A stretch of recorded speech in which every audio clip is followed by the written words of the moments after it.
नमस्कार दोस्तों, आज हम बात करेंगे मुगल बादशाह औरंगजेब के सम्राट बनने के बारे में। आखिर वह कैसे अपने भाइयों को मारकर मुगल बादशाह बना। उसके लिए मुगल साम्राज्य का स्वामी बनना इतना आसान नहीं था। उसे गृह युद्ध का सामना करना पड़ा, उसे अपने भाइयों से युद्ध करना पड़ा। दोस्तों, मुगल बादशाह औरंगजेब को भारतीय इतिहास में एक खलनायक के रूप में जाना जाता है, क्योंकि वह कट्टर इस्लामिक था और पाकिस्तान में उसे एक नायक के रूप में जाना जाता है। आखिर उसे अपना तख्त पाने के लिए, मुगल साम्राज्य का स्वामी बनने के लिए क्या क्या संघर्ष करने पड़े, उनके बारे में आज हम बात करेंगे। दोस्तों, इससे पहले आपसे निवेदन है कि हमारे चैनल को लाइक करें, सब्सक्राइब करें और बेल आइकन दबाना बिल्कुल ना भूलें। दोस्तों, औरंगजेब के पिता शाहजहां और उनकी माता मुमताज महल के 7 पुत्र पुत्रियां थी। उनमें से सबसे बड़ा था दारा शिकोह और उसके बाद शाह शुजा, रजा मुराद और चौथे नंबर पर था औरंगजेब। और उनकी 3 राजकुमारियां थे, उनमें जहां आरा, रोशन आरा और गौहर आरा, ये 7 पुत्र पुत्रियां मुमताज महल और शाहजहां के हुए थे। हालांकि हुए तो ज्यादा थे, 14, लेकिन उनमें से 7 मर गए थे और 7 ही जिंदा बचे थे। इसमें दारा शिकोह सबसे बड़ा था। तो दारा शिकोह को शाहजहां ने अपने शासनकाल में ही, मतलब अपने जीते जी ही, उसे अपना उत्तराधिकारी घोषित कर दिया था। दोस्तों, दारा शिकोह को अपना उत्तराधिकारी घोषित करने के पीछे भी एक लॉजिक था। लॉजिक यह था कि शाहजहां भी अपने पिता जहांगीर को लाहौर में कैद करवाकर मुगल साम्राज्य का बादशाह बना था। उसे भी यह डर था कि आखिर मेरे साथ भी यह हो सकता है। आखिर दोस्तों, अपने पिता के साथ जो ऐसा करने वाले के साथ खुद के साथ भी ऐसा नहीं हो, ये कैसे कहा जा सकता है। आखिर शाहजहां के साथ भी वही हुआ जो उसने अपने पिता के साथ किया था।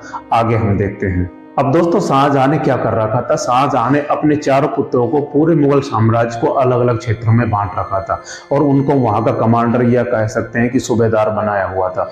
दोस्तों, इनमें जो लाहौर का एरिया था, लाहौर का एरिया, इसमें इनको मुराद को दे रखा था। लाहौर का जो एरिया था वो मुराद को दे रखा था। और दूसरा, उसने बंगाल का जो एरिया है वह दे रखा था शाह शुजा को। और दिल्ली में बैठा हुआ था दारा शिकोह।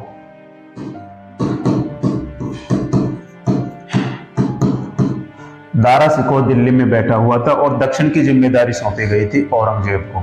ये दक्षिण की जो जिम्मेदारी सौंपी गई थी वो औरंगजेब को। और औरंगजेब ने आसानी से बरार, अहमदनगर, तेलंगाना, इन सबको जीत लिया था। और यहाँ का अपना जो अड्डा उसने बनाया था, अपनी जो मुख्यालय बनाया था, वो औरंगाबाद को औरंगजेब ने बनाया था। इस तरह से चारों जो क्षेत्र थे उनको अपने 4 पुत्रों में बांटकर आराम से आगरा और दिल्ली में शाहजहां अपना शासन चला रहा था। अब दोस्तों, बात है 1657 के आखिरी की। 1657 के आखिरी में एक अफवाह उड़ी कि शाहजहां बीमार पड़ गया है और उसकी मौत हो गई है। अब दोस्तों, चारों जो भाई थे वो अपने अपने क्षेत्र में बैठे हुए थे। अब उनके बीच सबके मन में यह पनपने लगा कि अब कौन उत्तराधिकारी बनेगा, कौन अपने पिता के बाद कौन सम्राट बनेगा। हालांकि दारा शिकोह सबसे बड़ा था और सबसे योग्य भी था। वह धार्मिक रूप से सहिष्णु था, धार्मिक रूप से उदारवादी था। वह सभी धर्मों को मानने वाला था दारा शिकोह। और दारा शिकोह ने कई संस्कृत और हिंदू जो भी ग्रंथ थे उनका फारसी भाषा में उन्होंने अनुवाद कराया था। और वह काफी योग्य था और कई भाषाओं का वह जानकार था, जिसके रूप में दारा शिकोह एक अच्छा शासक साबित होता। लेकिन दोस्तों, दारा शिकोह के शासक बनने से पहले ही जो बंगाल में बैठा था शाह शुजा, उसने विद्रोह कर दिया और उनके बीच सबसे पहले बहादुरपुर का युद्ध हुआ। बहादुरपुर का युद्ध हुआ। यह युद्ध हुआ था 1658 में, फरवरी में। दोस्तों, इस युद्ध में जो दारा शिकोह का एक बेटा था उसका नाम था शाह सुलेमान। शाह सुलेमान।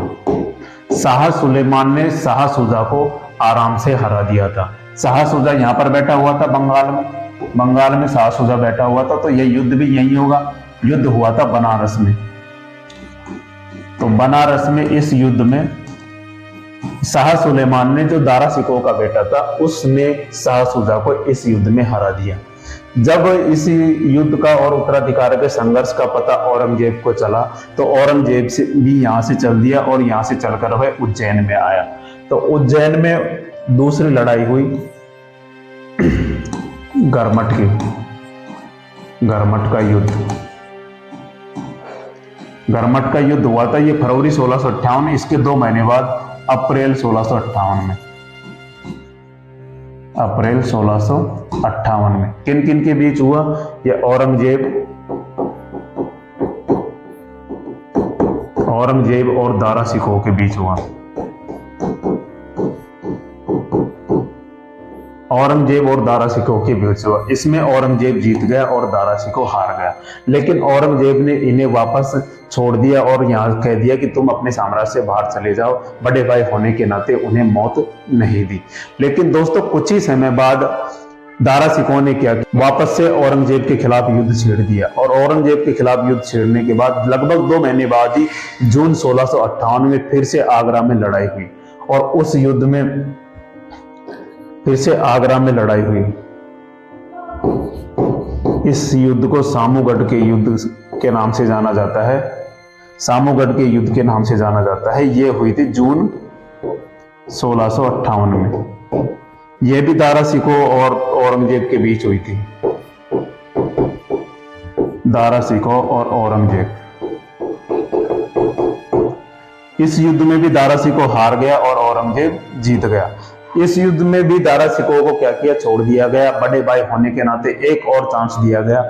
औरंगजेब ने कहा कि तुम कभी भी दोबारा युद्ध करने के लिए नहीं आना और तुम यहां से चले जाओ। अब दोस्तों क्या हुआ, सम्राट बनने के लिए चारों भाई आपस में युद्ध लड़ रहे थे, लेकिन शाहजहां अभी भी जिंदा था। जब औरंगजेब गरमट के युद्ध के बाद आगरा पहुंचा तो आगरा में पता चला कि शाहजहां तो अभी जिंदा बैठा हुआ है। तो उन्होंने कहा कि बुड्ढे तेरे लिए तो हम मर रहे हैं, तेरे लिए तो हम संघर्ष कर रहे हैं, आपस में लड़ रहे हैं कि अगला सम्राट कौन बनेगा, तू अभी जिंदा बैठा हुआ है।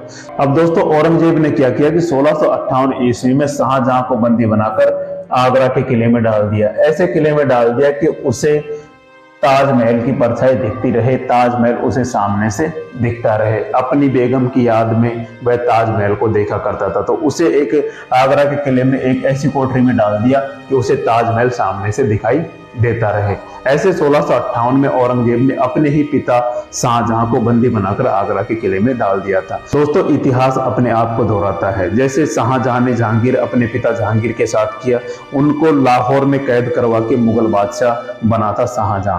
इसी तरह औरंगजेब ने भी शाहजहां को 1658 में बंदी बनाकर यहाँ पर आगरा के किले में डाल दिया था। आगरा के किले में भी इस जगह पर डाला गया था कि उसे सामने से ताजमहल दिखाई दे सके, क्योंकि वह अपनी जो बेगम थी मुमताज महल से बहुत मोहब्बत करता था, जिसकी वजह से ही उन्होंने ताजमहल बनवाया था। और ताजमहल उसे इस कोठरी से सामने से हमेशा दिखाई देता रहता था।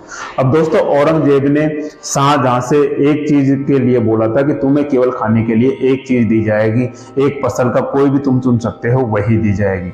तो शाहजहां ने चने को चुना था।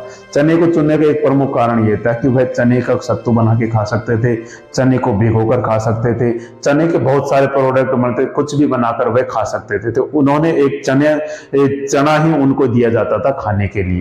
दोस्तों इस तरह से 1658 में शाहजहां को बंदी बनाकर आगरा के किले में डाल दिया गया था। औरंगजेब ने अपना राज्याभिषेक आगरा में करवाया।